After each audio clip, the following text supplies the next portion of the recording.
నమస్తే, welcome to city news. నేను సునీత. కర్నూలు నగరంలో ప్రతి సంవత్సరం ఒలింపిక్ డే రన్ కార్యక్రమాన్ని ఘనంగా నిర్వహించడం అభినందనీయమని రాజ్యసభ మాజీ సభ్యులు టి. వెంకటేష్ అన్నారు. ఈ మేరకు జిల్లా ఒలింపిక్ అసోసియేషన్ ఆధ్వర్యంలో ఏర్పాటు చేసిన ఒలింపిక్ డే రన్ కార్యక్రమంలో ఆయన పాల్గొన్నారు. కర్నూలు నగరంలో జిల్లా ఒలింపిక్ అసోసియేషన్ ఆధ్వర్యంలో ఏర్పాటు చేసిన ఒలింపిక్ డే కార్యక్రమంలో ముఖ్య అతిథిగా రాజ్యసభ మాజీ సభ్యులు టి. వెంకటేష్ పాల్గొన్నారు. ఈ సందర్భంగా జరిగిన కార్యక్రమంలో కర్నూలు పార్లమెంట్ సభ్యులు బస్తిపాటి నాగరాజు, డాక్టర్ కెవి సుబ్బారెడ్డి విద్యా సంస్థల chairman doctor K V Subbareddy, senior gastroenterologist doctor Shankar Sharma, AP SP 2వ battalion DSP Mahaboob Basha, market yard మాజీ చైర్మన్ శ్రీమతి శమంతకమణి, డాక్టర్ వాసురెడ్డి, జిల్లా Olympic association chairman Sheikh Mahaboob Basha, అధ్యక్షుడు పొల్లవరం రామాంజనేయులతో పాటు వివిధ క్రీడా సంఘాల ప్రతినిధులు, క్రీడాకారులు పాల్గొన్నారు. ఈ సందర్భంగా జరిగిన సమావేశంలో రాజ్యసభ మాజీ సభ్యులు టి. వెంకటేష్ మాట్లాడుతూ, కర్నూలు నగరంలో ప్రతి సంవత్సరం ఒలింపిక్ డే సందర్భంగా ఒలింపిక్ డే రన్ నిర్వహించడం అభినందనీయమని తెలిపారు. ఒలింపిక్ పోటీలు బీసీ సెంచరీ కాలంలోనే ప్రారంభమయ్యాయని వివరించారు. కర్నూలు నగరానికి ఒక ప్రత్యేకత ఉందని, కర్నూలు నుంచి ఒలింపిక్ పోటీల్లో పాల్గొన్న క్రీడాకారులు ఉన్నారని అన్నారు. పేదరికంతో ఉన్న వారిని ఆదుకునేందుకు రాష్ట్ర ఫుట్బాల్ సంఘం అధ్యక్షుడిగా, అలాగే బ్యాడ్మింటన్ సంఘం అధ్యక్షుడిగా తాను వారికి పెన్షన్లు ఏర్పాటు చేసిన విషయాన్ని గుర్తు చేశారు. 20 సంవత్సరాల పాటు రాష్ట్ర బ్యాడ్మింటన్ సంఘం అసోసియేషన్, అలాగే ఫుట్బాల్ సంఘం అసోసియేషన్ కు అధ్యక్షుడిగా ఉంటూ ఎన్నో జాతీయ, అంతర్జాతీయ పోటీలు నిర్వహించామని వెల్లడించారు. అలాగే ఎంతో మందికి ప్రభుత్వ ఉద్యోగాలు వచ్చేందుకు దోహదం చేశామని తెలిపారు. ఒలింపిక్ అసోసియేషన్ ప్రతినిధులు అందరూ ఒకే వేదికపైకి వచ్చి క్రీడలను ప్రోత్సహించాల్సిన అవసరం ఉందని వెల్లడించారు. అలాగే ఈ వేడుకల సందర్భంగా సాంస్కృతిక కార్యక్రమాల్లో పాల్గొన్న వారికి నగదు బహుమతులు అందజేయనున్నట్లు వెల్లడించారు. అనంతరం కర్నూలు నగరంలో క్రీడలను ప్రోత్సహిస్తున్న పలువురిని రాజ్యసభ మాజీ సభ్యులు టి. వెంకటేష్ చేతుల మీదుగా సన్మానించారు. అలాగే ఒలింపిక్ డే వేడుకల సందర్భంగా నిర్వహించిన క్రీడా పోటీల్లో ప్రతిభ కనబరిచిన క్రీడాకారులకు బహుమతులను రాజ్యసభ మాజీ సభ్యులు టి. వెంకటేష్ చేతుల మీదుగా అందజేశారు. దాదాపు 2.5 కిలోమీటర్ల మేర జరిగిన ఒలింపిక్ అందరినీ ఆకట్టుకుంది. ఈ సందర్భంగా నిర్వహించిన సాంస్కృతిక కార్యక్రమాలు అందరినీ అలరించాయి. కర్నూలు పట్టణం నుంచి కూడా ఒలింపిక్ గేమ్స్ ఆడేదానికి ఫుట్బాల్ ప్లేయర్స్ పోయేవారు. చాలామంది ఇక్కడ ఫుట్బాల్ ఆడేకి వెళ్ళిన వారు రిటైర్డ్ అయిపోయి చాలా నిరుపేదలుగా ఉండిపోయారు. ఇప్పుడు ఒలింపిక్ గేమ్స్ ఆడారంటే మీడియా వస్తుంది, అడ్వర్టైజ్మెంట్లు వస్తుంది, లాక్స్ ఆఫ్ రూపీస్ డబ్బులు వస్తాయి. కానీ ఆ టైంలో వాళ్ళకు చాలా బీదరికము, వాళ్ళకు పెన్షన్ మాదిరి ఏర్పాటు, ఫుట్బాల్ అసోసియేషన్ స్టేట్ ప్రెసిడెంట్గా వాళ్ళకి పెన్షన్స్ ఏర్పాటు చేయడం జరిగింది.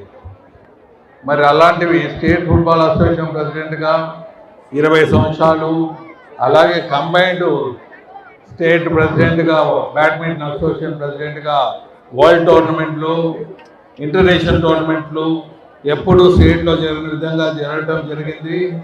అంతేకాకుండా చాలామంది, వేలాది మందికి మన యువత ఉద్యోగాలు ఇప్పించే దాంట్లో ముందుకు పోయాం. దాంట్లో ప్రత్యేకంగా కర్నూలు ప్రాంతం నుంచి కూడా ప్రభుత్వ జాబులు వేలాది మందికి వచ్చినాయని తెలియజేస్తున్నారు. మరి అలాగే ఈరోజు ఒలింపిక్ డే ఎందుకు చేసుకుంటున్నామంటే,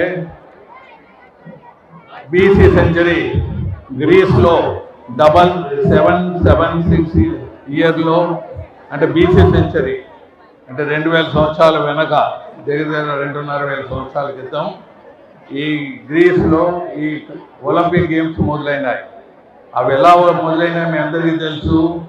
ఇప్పుడు మనం జాతరలో అమ్మవారి దగ్గర కండక్ట్ చేస్తుంటారు కుస్తీ పందాలు, లేకపోతే రన్నింగ్ రేస్లు, ఇలాంటివి మనం ఇప్పటికీ మనం చేస్తూనే ఉంటాం పండుగ. అలాగే గ్రీస్లో ఒక పండుగ పూట వాతావరణంలో ఇటువంటి మొదలు కావటం జరిగింది. కాలక్రమేణా అది నిలబడిపోవటం, తర్వాత 1986 అనుకుంటాను మరి ఒలింపిక్స్ ఎథెన్స్లో ప్రారంభించారు. అది అప్పటి నుంచి ఇప్పుడు ప్రతి 4 సంవత్సరాలుగా ఇటువంటి క్రీడలు జరుగుతూనే ఉన్నాయి. ముఖ్యంగా కర్నూలులో కూడా మోర్ దాన్ 3.5 డికేడ్ 30-40 సంవత్సరాలుగా ప్రతి సంవత్సరం ఇటువంటి కార్యక్రమాన్ని చేస్తున్నాము, జయప్రదం చేస్తున్నాము. ఒలింపిక్ అసోసియేషన్ క్రీడల్లో ఎక్కడ పోటీలు ఉండరాదు, అందరూ కలిసి మెలసి పోటీలో ఒక గ్రౌండ్ వరకే ఉండాలని మీ అందరికీ అభ్యర్థిస్తున్నాను. ఒలింపిక్ అసోసియేషన్ వారు కూడా అలాగే ఆ పోటీ అనేది ఆ ఎలక్షన్స్ వరకే ఉండాలి. మళ్ళీ అందరూ కలిసి వెలసి ముందుకు పోతేనే బాగుంటుందని సభాముఖంగా తెలియజేస్తూ, నిరంతరం వృత్తి నిర్వహణలో బిజీగా ఉండే వైద్యులు క్రీడల్లో పాల్గొనడం అభినందనీయమని రాజ్యసభ మాజీ సభ్యులు టీజీ వెంకటేష్ అన్నారు. నగరంలో డాక్టర్స్ డే సందర్భంగా కిమ్స్ హాస్పిటల్ ఆధ్వర్యంలో ఏర్పాటు చేసిన బ్యాడ్మింటన్ పోటీల కార్యక్రమంలో ఆయన పాల్గొన్నారు. డాక్టర్స్ డే సందర్భంగా నగరంలో కిమ్స్ హాస్పిటల్ ఆధ్వర్యంలో వైద్యులకు ఏర్పాటు చేసిన బ్యాడ్మింటన్ పోటీల కార్యక్రమంలో ముఖ్య అతిథిగా రాజ్యసభ మాజీ సభ్యులు టీజీ వెంకటేష్ హాజరయ్యారు. ఈ సందర్భంగా పోటీల్లో పాల్గొన్న వైద్యులకు బహుమతులను ప్రదానం చేశారు. కార్యక్రమంలో KIMS hospital director Govardhan Reddy, general manager Anand కుమార్తో పాటు విజయరాజ్ తదితరులు పాల్గొన్నారు. ఈ సందర్భంగా రాజ్యసభ మాజీ సభ్యులు టీజీ వెంకటేష్ మాట్లాడుతూ డాక్టర్స్ డేను పురస్కరించుకుని వైద్యులకు పోటీలను నిర్వహించడం అభినందనీయమని తెలిపారు. వైద్యులు సాధారణంగా అందరి ఆరోగ్యాలకు చికిత్సలు అందిస్తారని, అయితే వారి ఆరోగ్యం గురించి పెద్దగా పట్టించుకోరని తెలిపారు. ఇలా క్రీడల్లో పాల్గొనడం వల్ల వైద్యులు కూడా సంపూర్ణ ఆరోగ్యంతో మరింత మెరుగైన సేవలు అందించవచ్చు అని తెలిపారు. వైద్యులు వ్యాధులకు చికిత్స చేసేటప్పుడు మందులు రాయడంతో పాటు పేషెంట్లకు ఆహారపు అలవాట్లు, జీవన విధానంపై అవగాహన కల్పించాలని సూచించారు. ఆహారపు అలవాట్లు మార్చుకోకపోవటం వల్ల షుగర్ లాంటి వ్యాధులు ఎక్కువ నష్టాన్ని కలిగిస్తున్నాయని వెల్లడించారు. కర్నూలు నగరంలో క్రీడలను ప్రోత్సహించడంలో భాగంగా తాము ఎప్పుడూ ముందుంటున్నామని తెలిపారు. ఇందులో భాగంగానే ఇండోర్ స్టేడియంలను నిర్మించడంతో పాటు స్పోర్ట్స్ అథారిటీ మైదానంలో అభివృద్ధి కార్యక్రమాలు చేపట్టామని తెలిపారు. తాను 20 సంవత్సరాల పాటు రాష్ట్ర ఫుట్బాల్ అసోసియేషన్ అధ్యక్షుడిగా, మరో 20 సంవత్సరాల పాటు రాష్ట్ర బ్యాడ్మింటన్ సంఘం అధ్యక్షులుగా వ్యవహరించానని చెప్పారు. హైదరాబాద్లో అంతర్జాతీయ స్థాయి బ్యాడ్మింటన్ పోటీలను నిర్వహించామని, ఈ పోటీలలో 90 దేశాలకు పైగా పాల్గొన్నాయని వివరించారు. అనంతరం KIMS hospital director Govardhan Reddy, general manager Anand Kumar తదితరులు మాట్లాడుతూ డాక్టర్స్ డేను పురస్కరించుకుని వైద్యులకు బ్యాడ్మింటన్ పోటీలను నిర్వహించామని తెలిపారు. కార్యక్రమంలో ముఖ్య అతిథిగా రాజ్యసభ మాజీ సభ్యులు టీజీ వెంకటేష్ పాల్గొనడం సంతోషంగా ఉందని వివరించారు. ప్రజల ఆరోగ్యాన్ని ముందుకు తీసుకోబోతున్న విజయరాజుకు విజయంతో ముందుకు పోతున్నాడు. మరి ఈరోజు గోవర్ధన్ రెడ్డి గారు, వారి మిత్రులు, వారి మేనేజ్మెంట్ సహచరులు కిమ్స్ హాస్పిటల్లో ఇటువంటి టోర్నమెంట్ కండక్ట్ చేయటం, డాక్టర్లతో మామూలుగా డాక్టర్లు అందరికీ సెలవిస్తుంటారు ఆరోగ్యంగా ఉండమని. వాళ్ళ ఆరోగ్యం చూసుకుని చాలా తక్కువగా ఉంటుంది. మీరు చాలామంది ఇక్కడ ఉండే డాక్టర్లు పుట్టినప్పుడు అప్పుడుండే డాక్టర్లు చైన్ స్మోకర్స్గా ఉండేవాళ్ళు, ఆల్కహాల్ అడిక్ట్ అయి ఉండేవాళ్ళు చాలామంది డాక్టర్లు. I can say 70% of the doctors. ఇప్పుడు టోటల్ సీ త్రూ చేంజ్. ఇప్పుడుండే యూత్ చాలా కష్టపడి పనిచేస్తున్నారు. మరి అలాగే చాలా డిసిప్లిన్డ్గా ఉంటున్నారు ఈ డాక్టర్స్. ఇప్పుడుండే youth definitely you are actually, అందరూ చెప్పేది, నేను చెప్పేది అంటే కనిపించే దేవుళ్ళు మీరు మాకు డాక్టర్లు. అటువంటి డాక్టర్లు ఆరోగ్యంగా 3 సంవత్సరాలు ఉండాలంటే ఇటువంటి స్పోర్ట్స్లో పాల్గొంటూ ఉండాలి. అథెన్స్లో 1896 ఒలింపిక్స్ మొదలు కావటం, అంటే బీసీలో ఫస్ట్ 776లో బీసీ సెంచురీలో కాకుండా ఒలింపిక్స్ మరి 1896లో అథెన్స్లో మొదలు కావటం, అప్పటి నుంచి నిరంతరంగా ఎవ్రీ 4 years ఒలింపిక్స్ జరుగుతూనే ఉన్నది. ఈరోజు ఈ ఒలింపిక్ చాలా దగ్గర ఒలింపిక్ డే నిర్వహిస్తున్నారు. పొద్దున కర్నూలులో కొండారెడ్డి గుడి దగ్గర ఒలింపిక్ డే వెళ్ళి వచ్చాను. సో అలాగే విజయ్ కుమార్ కూడా ఇంకా పెద్ద ఎత్తున ఇటువంటి ఇండోర్ స్టేడియం కట్టి ముందుకు పోతా అన్నాడు. చాలా సంతోషం. స్టేడియంలో 2 ఇండోర్ స్టేడియం కట్టించాను ఇక్కడ జ్వరపురంలో. దాన్ని ఏమి బాగోలేదు తెలియదు నాకు. ఒకతూరి దాన్ని మీరు చూసి వచ్చి నాకు చెప్తే దాన్ని కూడా అక్కడ ఎంకరేజ్ చేసే విధానంలో ముందుకు పోతామని మీకు తెలియజేస్తున్నాను. మరి అది మున్సిపాలిటీ వాళ్ళు మేనేజ్ చేస్తున్నారు. సో అది కూడా ఒకతూరు వచ్చి మాట్లాడాలని తెలియజేస్తున్నాను. ఇంకా డాక్టర్స్ సింపుల్గా ఈ బ్యాడ్మింటన్ అనేది I was state football association president. Football association ప్రెసిడెంట్గా ఉంటుంది, బ్యాడ్మింటన్ అసోసియేషన్ ప్రెసిడెంట్ ఉంటే అది 20 years, ఇది 20 years. వరల్డ్ టోర్నమెంట్ బ్యాడ్మింటన్ హైదరాబాద్లో జరిపాము. ఇంతవరకు దేశంలో అటువంటి tournament badminton world tournament conduct చేయలేదు. సక్సెస్ఫుల్గా ఒక 90 కంట్రీలు పాల్గొన్నాయి. సో మీ అందరికీ మరీ చెప్పేదంటే మీ ఆరోగ్యాన్ని చూపుకుంటూ పేషెంట్ల ఆరోగ్యాన్ని బాగా చూసుకుని మీరు చాలా బాగా ఇటువంటి యాక్టివ్లో పాల్గొనడం ధన్యవాదాలు తెలియజేస్తూ, ముఖ్యంగా కిమ్స్ హాస్పిటల్ వారికి మరీ ధన్యవాదాలు తెలియజేస్తూ, ఇటువంటి ఎంకరేజ్ చేస్తున్నందుకు వారికి మరీ ధన్యవాదాలు తెలియజేస్తూ సెలవు తీసుకుంటాం. From KIMS Hospital, I am the director of KIMS Hospital. We are happy to conduct shuttle badminton for men's and women on the Doctors' Day event. We are very happy that our MD, Dr. Bhaskar Rao Garu, has always encouraged sports along with health. We believe in sports the mainstay, diet is the second, and hospital is the last. If you don't take your health properly by doing sports and diet, there is always a risk of coming to hospital. We don't expect anybody to come out to hospitals without taking this. And we are very happy that the stalwart of Kurnool, T.G. Venkatesh Garu, has come here to open the badminton. And we are happy for the VRN Badminton Academy for giving you this. Doctors day సందర్భంగా doctors day అనేది July 1 ప్రతి doctor జరుపుకునే ఒక దినోత్సవంగా భావించి మన KIMS hospital Kurnool నుంచి ఒక వినూత్నంగా డాక్టర్స్ అందరికీ ఏదైనా ఒక యాక్టివిటీ చేయాలని ముఖ్య ఉద్దేశంతో మేము ఈ ప్రోగ్రాం కండక్ట్ చేయడం జరిగింది. లాస్ట్ వీక్ యాక్చువల్లీ మేము టెన్నిస్ ప్రోగ్రామ్ మన డాక్టర్స్ అందరికీ కూడా రాయలసీమలో పెట్టడం జరిగింది. అదేవిధంగా ఈ వీక్ 28th ఈరోజు సండే సందర్భంగా మ్యాక్సిమం నెంబర్ ఆఫ్ డాక్టర్స్ వస్తారని ముఖ్య ఉద్దేశంతో ఈ కార్యక్రమం జరపడం జరిగింది. దీనికి విశేష స్పందన రావడం జరిగింది. మన కర్నూలు నుంచే కాకుండా ఈ వైద్యులందరూ కూడా రాయలసీమ నలుమూల నుంచే రావడం జరిగింది. నేను నంద్యాల, కడప, ఆలగడ్డ ఈ అన్ని ప్లేస్ నుంచి కర్నూలు అందరూ కలిసి ఈ కార్యక్రమాన్ని జయప్రదం చేయడం జరిగింది. దీంట్లో మనం ఒక 3 కేటగిరీ కింద తీసుకొని చేయడం జరిగింది. ఒకటి డాక్టర్స్ అందరికీ ఆల్మోస్ట్ ఒక 40 మంది టీమ్స్ రావడం జరిగింది. అంటే ఒక 80 మెంబర్స్ ఈ టోర్నమెంట్ లో పాల్గొంటున్నారు. అదేవిధంగా ఉమెన్స్ కూడా ఈ టోర్నమెంట్ కండక్ట్ చేయడం జరిగింది. ఉమెన్స్ లో ఆల్మోస్ట్ ఒక 10 టీంలు ఆడడం జరిగింది. సో దీంతో పాటు MBBS స్టూడెంట్స్ ని వాళ్ళు కూడా ఎంకరేజ్ చేయాలి అన్న ముఖ్య ఉద్దేశంతో వాళ్ళు కూడా ఈ టోర్నమెంట్ కండక్ట్ చేయడం జరుగుతుంది ఈ 3 కేటగిరీల్లో. సో దాంట్లో కూడా ఆల్మోస్ట్ 20 టీంలు రావడం జరిగింది. సో మొత్తం మీద ఆల్మోస్ట్ ఒక 100 టీమ్స్ వరకు ఈ రోజు ఈ కార్యక్రమానికి విచ్చేశారు. పోలియో రహిత సమాజ నిర్మాణంలో ప్రతి ఒక్కరూ భాగస్వామ్యులు కావాలని కర్నూలు పార్లమెంటు సభ్యులు బస్తిపాటి నాగరాజు అన్నారు. పంచలింగాల గ్రామంలో ఏర్పాటు చేసిన పల్స్ పోలియో కార్యక్రమంలో ఆయన పాల్గొన్నారు. కర్నూలు రూరల్ మండలం పంచలింగాల గ్రామంలో ప్రాథమిక ప్రభుత్వ పాఠశాలలో నిర్వహించిన పల్స్ పోలియో కార్యక్రమంలో పాల్గొన్న కర్నూలు పార్లమెంట్ సభ్యులు బస్తిపాటి నాగరాజు చిన్నారులకు స్వయంగా పోలియో చుక్కలు వేశారు. ఈ సందర్భంగా ఎంపీ బస్తిపాటి నాగరాజు మాట్లాడుతూ రాష్ట్రంలోని ప్రతి కుటుంబం ఆరోగ్యంగా ఉండాలన్న లక్ష్యంతో కూటమి ప్రభుత్వం పరిపాలన సాగిస్తోందని తెలిపారు. చిన్నారుల ఆరోగ్యకరమైన భవిష్యత్తు కోసం ప్రతి తల్లిదండ్రులు తమ పిల్లలకు పోలియో చుక్కలు వేయించాలన్నారు. పోలియో రహిత సమాజం కోసం ప్రతి ఒక్కరూ కృషి చేయాలని ఆయన పిలుపునిచ్చారు.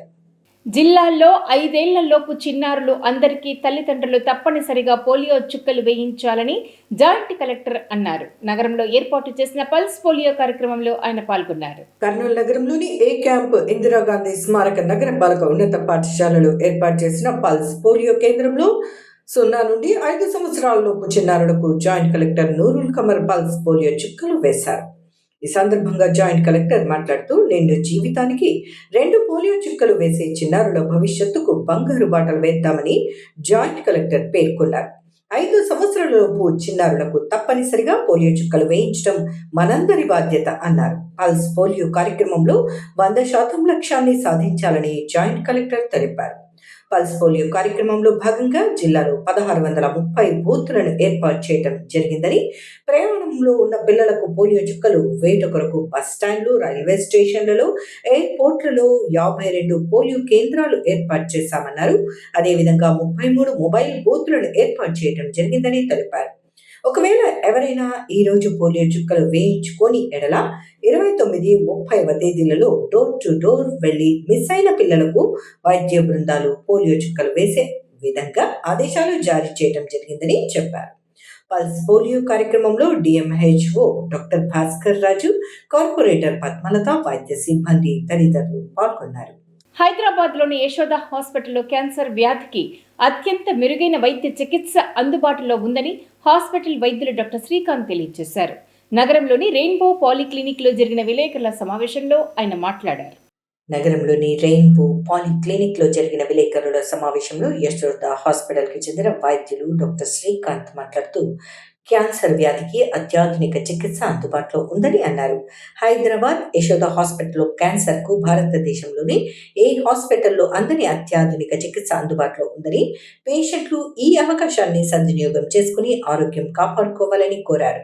క్యాన్సర్ వ్యాధికి ప్రతి సంవత్సరం కొత్త చికిత్స అందుబాటులోకి వస్తోందని, దాన్ని యశోద సోమాజిగూడ హాస్పిటల్ అందిపుచ్చుకుని వైద్య సేవలు అందిస్తున్నామని అన్నారు. గతంలో క్యాన్సర్ బాధితులకు చికిత్స కఠినంగా ఉండేదని, ప్రస్తుతం సులువుగా దైనందిన జీవితానికి ఎలాంటి ఇబ్బందులు లేకుండా చికిత్స దొరుకుతోందని చెప్పారు. క్యాన్సర్ రావడానికి ముఖ్య కారణం రోగ నిరోధక శక్తి తక్కువగా ఉండటం అన్నారు. మంచి అలవాట్లు, యోగా, వ్యాయామం, మంచి ఆహారం తీసుకుంటే క్యాన్సర్ వచ్చే అవకాశం చాలా తక్కువగా ఉంటుందని డాక్టర్ శ్రీకాంత్ తెలిపారు. కర్నూలుకు చెందిన కవిత అనే మహిళకు లివర్కు క్యాన్సర్ రావడంతో యశోద హాస్పిటల్లో చికిత్స చేయించామని కవిత భర్త నరేష్ తెలిపారు. కర్నూలులో 2 సార్లు ఆపరేషన్ చేయించినా తగ్గలేదన్నారు. డాక్టర్ శ్రీకాంత్ ప్రత్యేక శ్రద్ధ పెట్టి చికిత్స చేయటం వల్ల ప్రాణాపాయ స్థితి నుంచి ప్రస్తుతం ఆరోగ్యంగా ఉందన్నారు. కార్యక్రమంలో Yashoda hospital marketing manager Srinivas Reddy, Naresh తదితరులు పాల్గొన్నారు. అందరికీ నమస్కారం. నేను డాక్టర్ కె శ్రీకాంత్, హైదరాబాద్లోని యశోద హాస్పిటల్ సోమాజిగూడలో head of the department surgical ఆంకాలజిస్ట్గా ఆల్మోస్ట్ 24 సంవత్సరాల నుంచి అక్కడ పనిచేయడం జరుగుతుంది.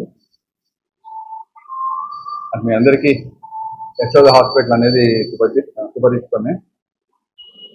చిన్న నర్సింగ్ హోమ్ నుంచి ఆల్మోస్ట్ ఇప్పుడు 3,000-4,000 బెడ్ల సామర్థ్యానికి ఈ హాస్పిటల్ పెరగడం జరిగింది. అది కేవలము మా డైరెక్టర్లకు, చైర్మన్ వాళ్ళకు ఉన్నటువంటి ఒక విజన్, ఎంతో కమిట్మెంట్, దానికి సంబంధించినటువంటి అడ్వాన్స్మెంట్. అంటే ఏ రోజు కూడా వాళ్ళు దాంట్లో ఉన్నటువంటి అడ్వాన్స్మెంట్స్ని కాంప్రమైజ్ కాలేదు. ఎప్పుడు ప్రతిసారి ఎలా కొత్త టెక్నాలజీని, కొత్త అడ్వాన్స్మెంట్స్ని పేషెంట్లకు చేరువ చేద్దామనే ఆలోచన, సంకల్పంతో వాళ్ళు ఎప్పుడు ఏది ముందు వచ్చినా కూడా ఫస్ట్ వాళ్ళు అక్వైర్ చేయడం జరుగుతుంది.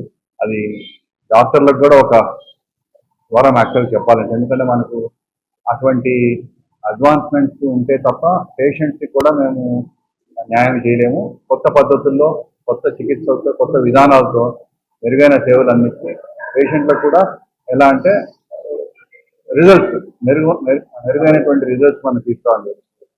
సో అటువంటి సంకల్పంతో మా చైర్మన్ వాళ్ళు డైరెక్టర్ ఉన్నారు కాబట్టి ఏదైనా మీరు చూస్తే రేడియేషన్లో చూసుకుంటే ఏమంటారు ఐఎంఆర్ట్ అనేది మొదట యశోద హాస్పిటల్ తీసుకోవడం జరిగింది. ర్యాపిడ్ ఆర్క్ అనే టెక్నాలజీని యశోద హాస్పిటల్ ప్రారంభించడం జరిగింది. అంటే నేను చెప్పేది ఇది ఇంకా హైదరాబాద్లో కాదు, ఆల్మోస్ట్ సౌత్ ఇండియాలో కొన్ని అయితే ఇండియాలో ఫస్ట్. అటువంటి టెక్నాలజీస్ అన్నింటిని కూడా ప్రతిదీ యాడ్ చేసుకుంటూ వెళ్ళి ఇప్పుడు ఆల్మోస్ట్ ఇండియాలోనే మీరు రీసెంట్గా చూస్తే సర్వే చేసిన దాంట్లో Yashoda hospital, especially Somajiguda Yashoda hospital అనేది ఆల్మోస్ట్ టాప్ ర్యాంక్ హాస్పిటల్ లాగుతుంది. ఓన్లీ విస్తీర్ణమే కాకుండా అక్కడ ఉన్నటువంటి వైద్య సేవలు, services, patient satisfaction, nursing care, ICU care ఇవన్నీ కూడా వాళ్ళు అసెస్ చేసి సైన్స్ గ్రూప్ వాళ్ళు ఇండియాలోనే యశోద హాస్పిటల్, అది కూడా సోమాజిగూడ మంచి స్థానంలో నిలబడింది. ఎందుకంటే మా చైర్మన్ వాళ్ళకు ఉన్నటువంటి విజన్, డాక్టర్లకు పనిచేసే వాళ్ళకి అక్కడ ఉన్నటువంటి కమిట్మెంట్, అలాగే నర్సింగ్ స్టాఫ్, మార్కెటింగ్ వీళ్ళందరూ కూడా పేషెంట్స్ యొక్క మూవ్మెంట్ని, పేషెంట్ యొక్క రావడం కానీ, అక్కడ సర్వీసెస్ని హెల్ప్ చేయడం కానీ అన్ని స్మూత్గా చేసే దాంట్లో తోడ్పాటు కావడంతో అటువంటి స్థానానికి చేరుకోవడం జరిగింది. అలాగే అడ్వాన్స్మెంట్స్ చూస్తే ఇప్పుడు మనకు ఆంకాలజీ అనే ఈ క్యాన్సర్ ట్రీట్మెంట్లో ప్రతి సంవత్సరం ఏదో ఒక కొత్త డ్రగ్, కొత్త టెక్నాలజీ, కొత్త మెడిసిన్స్, కొత్త ట్రీట్మెంట్స్ అందుబాటులోకి వస్తాయి. ప్రతి ఒక్కటి కూడా మేము దాన్ని మొదలు పెట్టడము అవలంబించడము, అలాగే దానికి ఉన్నటువంటి బెనిఫిట్ని ఆ పేషెంట్కి కేర్ ట్రాన్స్ఫర్ చేయడం జరుగుతుంది. సో సర్జరీలో చూసుకుంటే ఆంకాలజీలో ముందు పెద్ద పెద్ద కోతలు ఇచ్చి ఆపరేషన్ చేసేవాళ్ళు.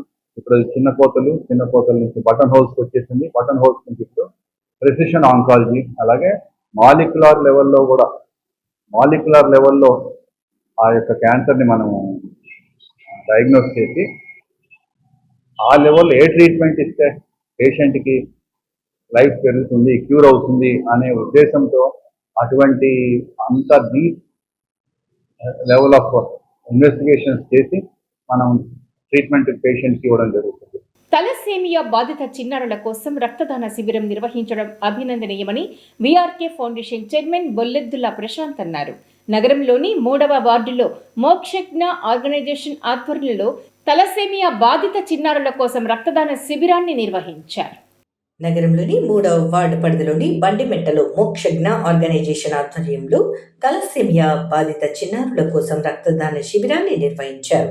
ఈ రక్తదాన శిబిరంలో యువత అధిక సంఖ్యలో పాల్గొని తలసేమియా బాధిత చిన్నారుల కోసం రక్తదానం చేశారు. ఈ సందర్భంగా జరిగిన కార్యక్రమంలో రాష్ట్ర హజ్ కమిటీ సభ్యులు మన్సూర్ అలీఖాన్, టీడీపీ నాయకుడు Khader Basha, BRK foundation chairman Bolleddula Prashant, Motilal, Sardar, Suri, Pratap, Chinna తదితరులు పాల్గొన్నారు. ఈ సందర్భంగా వారు మాట్లాడుతూ మోక్షజ్ఞ ఆర్గనైజేషన్ ఆధ్వర్యంలో తలసేమియా బాధిత చిన్నారుల కోసం రక్తదానం చేయడం అభినందనీయమని తెలిపారు. తలసేమియా బాధిత చిన్నారులకు తరచూ రక్త మార్పిడి చేయాల్సి ఉంటుందని, లేకపోతే వారు ఆరోగ్యపరంగా ఎంతో ఇబ్బందులు ఎదుర్కొంటారని తెలిపారు. తలసేమియా బాధిత చిన్నారుల కోసం రక్తదానం చేసేందుకు ప్రతి ఒక్కరూ ముందుకు రావాల్సిన అవసరం ఉందని వివరించారు. ప్రాణదానంతో సమానమైన రక్తదానంపై ప్రతి ఒక్కరూ అవగాహన పెంపొందించుకొని రక్తదాన కార్యక్రమంలో పాల్గొనాలని సూచించారు. మన తలసేమియా ఆఫీస్ ఉందో దానికి మన టీజీ వరద్ గారు మంత్రివర్యులు ₹1,00,00,000 విరాళం కూడా ఇవ్వడం జరిగింది. అయితే ఈ బ్లడ్ ప్రాసెస్ డొనేషన్ చేసిన వారి బ్లడ్ అక్కడ ఏదైతే మనము ల్యాబ్ ఎస్టాబ్లిష్ చేశామో ఆ ల్యాబ్లో ఈ యొక్క బ్లడ్ని ప్రాసెస్ చేసి తలసేమియా ఉన్న పిల్లలకు, చిన్నారులకు అక్కడి నుంచి డిస్ట్రిబ్యూట్ చేయడం జరుగుతుంది. కాబట్టి కర్నూలులో ఇలాంటి కార్యక్రమాలు పెట్టడం నేను మోతీలాల్ వాళ్ళ బృందానికి అభినందిస్తున్నాను. ప్రతి ఒక్కరూ ఇలాంటి క్యాంపులో పాల్గొనాలి. మళ్ళా మన మంత్రివర్యులు కూడా దీన్ని ప్రోత్సహిస్తున్నారు. ఇది మన బాలకృష్ణ గారి యొక్క ఫ్యాన్స్, మీకు తెలుసు, వాళ్ళు ఎంతో కష్టపడి మొన్న కూడా వాళ్ళ ఆర్థిక వర్షం ఏదో జరిగినట్టుంది. మన మోతీలాల్ గారికి అవార్డు కూడా వచ్చింది సోషల్. నేను ఆయనకు కూడా దీన్ని ఈ విషయంలో అభినందిస్తాను. ఇవాళ మన మోక్షజ్ఞ ఆర్గనైజేషన్ తరపు నుండి 37వ రక్తదాన శిబిరానికి హాజరు కావడం చాలా సంతోషకరమైన విషయము. ముందుగా ఈ మోక్షజ్ఞ ఆర్గనైజేషన్ వాళ్ళు మెయిన్గా ఈ బ్లడ్ డొనేషన్ అనేది తలసేమియా వ్యాధిగ్రస్తుల కోసము చేయడం జరిగింది. ఈ తలసేమియా ఏంటిదంటే ఇది ఒక జన్యుపరమైన వ్యాధి. దీనికి ఏంటిదంటే ఇది పుట్టుకతో వచ్చినది. దీనికి రెగ్యులర్గా బ్లడ్ ఇన్ఫ్యూజ్ చేయడం చాలా కీలకం, లేకుంటే వాళ్ళ ప్రాణానికి చాలా ప్రమాదం. అటువంటి గొప్ప కార్యక్రమాన్ని వీళ్ళు పూనుకొని రెగ్యులర్గా, ఇది 37 అంటే చిన్న విషయం కాదు, it's not a small thing. అటువంటిది వీళ్ళు 37వ రక్తదాన శిబిరం కండక్ట్ చేస్తున్నారంటే చాలా గర్వకారణంగా ఉంది మన కర్నూలు వాళ్ళు. అలాగే ప్రతి ఒక్కరికి నేను విన్నవించుకునేది ఏంటంటే రెగ్యులర్గా మీరు కూడా ముందరకు వచ్చి బ్లడ్ డొనేషన్ చేయడం చాలా మంచిది. ఇంకొకరి ప్రాణాలకు మీరు కాపాడిన వాళ్ళు అవుతారు. అందరు ముందరు రావాలని మనస్ఫూర్తిగా కోరుకుంటూ సెలవు. తలసేమియా చిన్నారుల కోసం రెగ్యులర్గా నిర్వహించే రక్తదాన శిబిరాలు మోక్ష ఆర్గనైజేషన్ ఆధ్వర్యంలో నిర్వహిస్తున్నాము. ఈరోజు 37వ రక్తదాన శిబిరం. ఈరోజు తలసేమియా ఆవశ్యకత గురించి తోటి ఫ్రెండ్స్తో డిస్కస్ చేసి వాళ్ళకి మోటివేట్ చేసిన వెంటనే 3వ వార్డులో అందరు మిత్రులంతా కలిసి రక్తదాన శిబిరం ఏర్పాటు చేశాము. ఈరోజు ప్రతి ఒక్కరు కూడా తలసేమియా చిన్నారుల కోసం రక్తదానం చేయాలని, యువత ముందుకు రావాలని కోరుకుంటున్నాను. Thank you. యువతకు రక్తదాన శిబిరం ముందుకు వచ్చి ఈ బండిమెట్ట 37 రక్తదాన శిబిరం నిర్వహిస్తున్న వారికి కృతజ్ఞతలు. తమ పిల్లలు పోలియో వ్యాధి బారిన పడకుండా ఉండేందుకు వీలుగా 5 సంవత్సరాలలోపు చిన్నారులందరికీ పోలియో చుక్కలు వేయించాలని టీడీపీ నాయకుడు ఖాదర్ బాషా అన్నారు. నగరంలోని 3వ వార్డులో జరిగిన పల్స్ పోలియో కార్యక్రమంలో ఆయన పాల్గొన్నారు. నగరంలోని 3వ వార్డులో జరిగిన పల్స్ పోలియో కార్యక్రమంలో ఆ వార్డు టీడీపీ నాయకుడు ఖాదర్ బాషా పాల్గొన్నారు. ఈ సందర్భంగా వైద్యుల పర్యవేక్షణలో చిన్నారులకు పోలియో చుక్కలు వేశారు. అనంతరం టీడీపీ నాయకుడు ఖాదర్ బాషా మాట్లాడుతూ పోలియో రహిత సమాజ నిర్మాణంలో ప్రతి ఒక్కరూ భాగస్వాములు కావాలని తెలిపారు. 5 సంవత్సరాల లోపు చిన్నారులందరికీ పోలియో చుక్కలు వేయించేందుకు తల్లిదండ్రులు చర్యలు తీసుకోవాలని తెలియజేశారు. పల్స్ పోలియో కార్యక్రమాన్ని విజయవంతం చేసేందుకు ప్రభుత్వం ఎంతో కృషి చేస్తోందని వెల్లడించారు. 5 సంవత్సరాల లోపు చిన్నారులకు పోలియో చుక్కలు వేయించకపోతే వారు పోలియో బారిన పడి జీవితాంతం ఇబ్బందులు పడే అవకాశం ఉందని, ఈ విషయాన్ని ప్రతి ఒక్కరూ గుర్తించాలని అన్నారు. పల్స్ పోలియో కార్యక్రమం విజయవంతంగా నడుస్తుంది. ప్రతి సంవత్సరం 2 రోజులు వేసే పల్స్ పోలియో ఈరోజు జూన్ 28వ తారీఖు ఇక్కడ మొదలుపెట్టినారు. ఉదయం 6 గంటల నుంచి సాయంత్రం 5 గంటల వరకు నిరంతరంగా కొనసాగుతుంది. ముఖ్యం దీని ఉద్దేశం ఏంటంటే పోలియో రహిత దేశంగా మార్చడానికి సెంట్రల్ గవర్నమెంట్ చేస్తున్న ఈ కార్యక్రమం చాలా విజయవంతంగా ముందుకెళ్తుంది. ఈ 1990లో ఇది స్టార్ట్ అయిపోయింది. అప్పటి నుంచి ఇప్పటి వరకు విజయవంతంగా నడుస్తుంది. కానీ కొన్ని దేశాలు ఇట్లా ఉన్నాయి, ఈ రోజు కూడా పోలియోతో బాధపడుతున్నాయి. కానీ మనం గర్వించదగ్గ విషయం ఏంటంటే మన దేశంలో ఈ పోలియో శాశ్వతంగా దీన్ని ఇది చేయడానికి మన ప్రభుత్వాలు కావాల్సినంత కృషి చేస్తున్నాయి. కాబట్టి దీన్ని మేము హర్షిస్తున్నాము. ఇదే విధంగా ప్రతి సంవత్సరము పోలియో చుక్కలు వేస్తూ ఇక్కడున్న మా కానీ తర్వాత మా అర్బన్ హెల్త్ వాళ్ళు కానీ చాలా కోఆపరేటివ్గా మా వార్డ్ అంతా తిరిగి డోర్ టు డోర్ కూడా రేపు నుంచి స్టార్ట్ చేస్తారు. ఇప్పుడు మాత్రం బండిమట్ట స్కూల్లో నడుస్తుంది. ఇక్కడ రాని వాళ్ళకి రేపు మార్నింగ్ ప్రతి ఇంటింటికి వెళ్ళి పల్స్ పోలియో కార్యక్రమం విజయవంతంగా పూర్తి చేస్తారు. ఈ కార్యక్రమం విజయవంతం చేయమని చెప్పేసి మా మినిస్టర్ టీజీ భరత్ గారు మమ్మల్ని ఆదేశించినందుకు మేము ఈ ప్రోగ్రాంలో పాల్గొనాల్సినాం. ఇవి ఇవాల్టి సిటీ న్యూస్ అప్డేట్స్. రేపు ఇదే సమయానికి ఇలాగే కలుద్దాం. అంటే దాన్ని కీప్ వాచింగ్ సిటీ న్యూస్.